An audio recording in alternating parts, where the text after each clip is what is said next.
Hello नमस्कार दोस्तों, welcome में आई एम अमित शर्मा।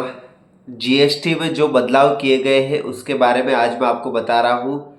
सबसे बड़ी खुशखबरी आपके लिए, मेरे लिए और हर भारतीय के लिए है कि सरकार ने इलेक्ट्रिक वाहन पर जीएसटी रेट बिल्कुल कम कर दी है।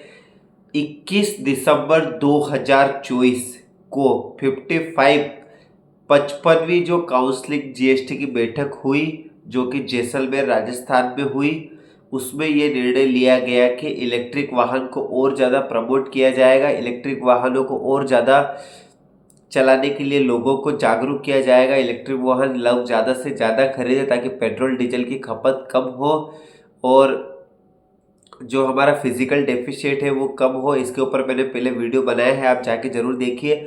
अब इलेक्ट्रिक वाहन पर मात्र 5% जीएसटी लगेगा। इसका अर्थ ये हुआ कि अगर आप कोई 1 लाख रुपए की अगर इलेक्ट्रिक कोई स्कूटर खरीदते हैं तो उस पर सिर्फ सरकार 5% टैक्स लेगी। कार खरीदते हैं तो 5% टैक्स लेगी।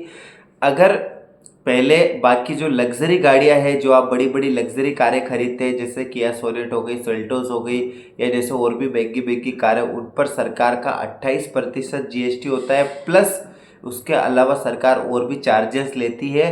तो ये बहुत बड़ी खुशखबरी की बात है कि इस पर सिर्फ 5% जीएसटी लगेगा। और किस किस चीज़ों पे जीएसटी कम हुआ है, किस पे थोड़ा सा बढ़ा है, मैं आपको विस्तार में बताऊंगा। दोस्तों, मेरा वीडियो अच्छा लगे तो कृपया इसको लाइक कर दीजिए, इसको सब्सक्राइब कर दीजिए, अपने मित्रों को शेयर कर दीजिए।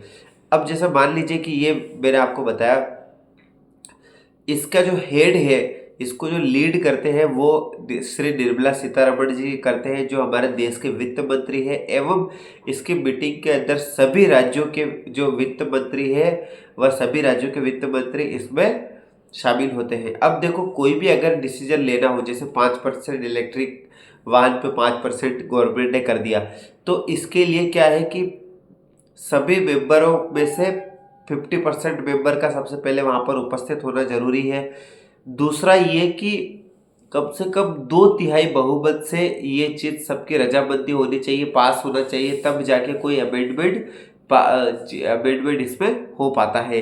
ठीक है मित्रों, अब इसके अंदर 1/3 जो पावर है, 1/3 वोटिंग है, वो सरकार के पास है और 2/3 बहुमत जो बाकी के बचे। तो इसका मतलब ये हुआ कि केवल 1/3 से तो कोई डिसीजन लिया नहीं जाएगा। इसका मतलब सर्वसहमति से ही सारे डिसीजन लिए जाते हैं। तो मैंने इलेक्ट्रिक वाहन का आपको बता दिया कि 5% लगेगा। अब जैसे मान लीजिए कि कोई गाड़ी, कोई भी वाहन जो पर्टिकुलर व्यक्ति एक दूसरे को बेचता है, जैसे मान लीजिए कि मैंने कोई वाहन, या कोई मान लीजिए कि आपने कोई वाहन 10 लाख रुपए में खरीदा है और अब आप उसको बेचना चाहते हो। मैं उस वाहन को, जैसे मान लीजिए कि आपने उस वाहन को 8 लाख रुपए में बेच दिया, जैसे किसी कार को आपने 8 लाख रुपए में वापस बेच दिया एक पर्सन से दूसरे पर्सन को, उसमें कोई मीडिएटर नहीं, कुछ नहीं, डायरेक्ट पार्टी टू पार्टी, तो उसमें कोई जीएसटी नहीं लगेगा, वो जीएसटी फ्री है। आपने 10 लाख में खरीदी, आप मुझे 8 लाख में बेच रहे हो, तो मैं आपको 8 लाख ही दूंगा, उसमें कोई जीएसटी नहीं दूंगा। यदि मान लीजिए आप इसका व्यापार करते हैं, सेकंड हैंड गाड़ियों का आप उसको खरीदते हैं और फिर उसको, उसका एक तरह से बिजनेस करते हैं, उसको बेचते हैं, चाहे फिर वो इलेक्ट्रिक वाहन ही क्यों ना हो, अगर आप गाड़ियों का खरीद के बेचने का व्यापार कर रहे हैं तो आपको उस पर 18% जीएसटी देना होगा। ये गवर्नमेंट ने कहा है। दूसरा ये है कि जो एक जीन थेरेपी होती है, जीन थेरेपी मेडिकल साइंस में बहुत काम आती है, बहुत सी डिजीज के अंदर काम आती है, उस पर गवर्नमेंट ने कहा है कि कोई जीएसटी नहीं लगेगा, उसे टैक्स फ्री गवर्नमेंट ने कर दिया। बहुत ही अच्छी खुशखबरी की बात ये है।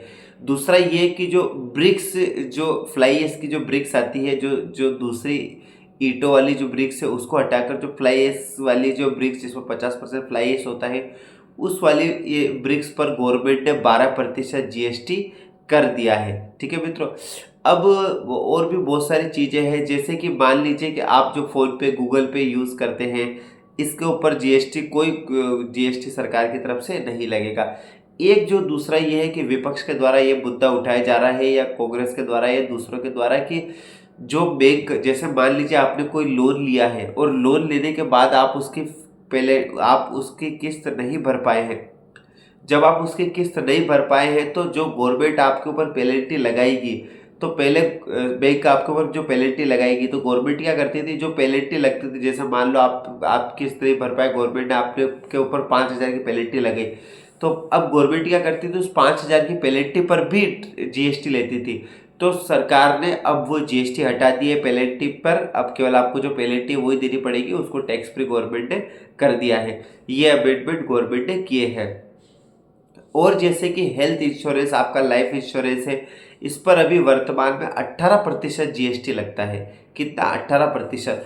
कांग्रेस इसका भयंकर विरोध कर रही है और विपक्ष इसका विरोध कर रहा है कि देखो ये आजकल बहुत कंपलसरी हो गया है, हर कोई व्यक्ति लाइफ इंश्योरेंस, हेल्थ इंश्योरेंस लेता है। कम से कम वह व्यक्ति अपने जीवन को बचाने के लिए इंश्योरेंस ले रहा है, अपनी बीमारी के इलाज के लिए ले रहा है, कम से कम आप उस पर तो जीएसटी मत लीजिए।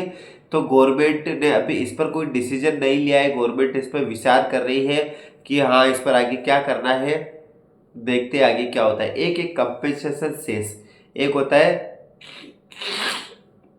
मैं क्षमा चाहता हूँ, थोड़ा मुझे जुकाम हो गया है तो सर्दी के कारण मैं बोल नहीं पा रहा हूँ, फिर भी मैं प्रयास कर रहा हूँ कि आपको सही जानकारी दूँ।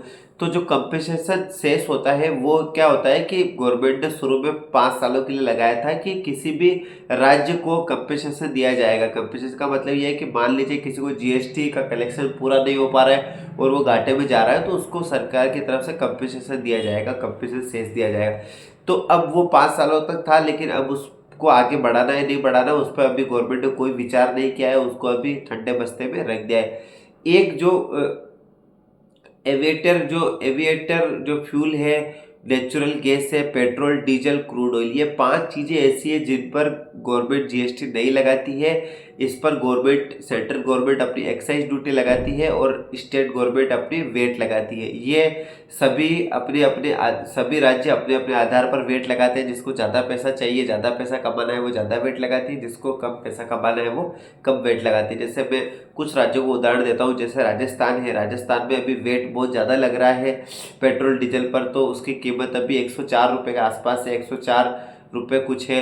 और जैसे गुजरात सरकार है, उसने वेट कम लगा रखा है पेट्रोल डीजल पर, तो वहाँ पर 95 रुपये के आसपास कुछ है। कम ज़्यादा हो सकता है, मैं कंफर्म नहीं हूँ, लेकिन हाँ बता रहा हूँ मोटा मोटा। तो देखिए 8-10 रुपये का जो ये फर्क है, एक्साइज तो बराबर है लेकिन जो वेट है वो अलग अलग है। तो वेट राज्य सरकार अपने हिसाब से लेती है, अपने नफे नुकसान, अपना जो फायदा, अपना जो लाभ हानि है उसके आधार पे लेती है।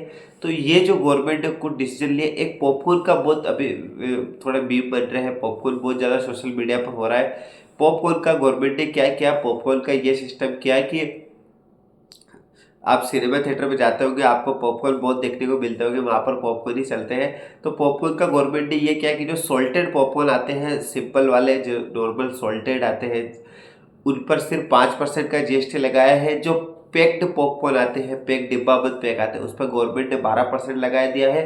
और आजकल के जो फ्लेवर्ड पॉपकॉर्न आने लग गए जैसे चॉकलेट वाले, ये वो, उस पर गवर्नमेंट ने 18% जीएसटी लगा दिया है। तो ये भी थोड़ा एक बार विपक्ष हल्ला वो कर रहा है कि ये क्या है, एक ही प्रोडक्ट पर आप 3-3 तरह की जीएसटी लगा रहे हैं।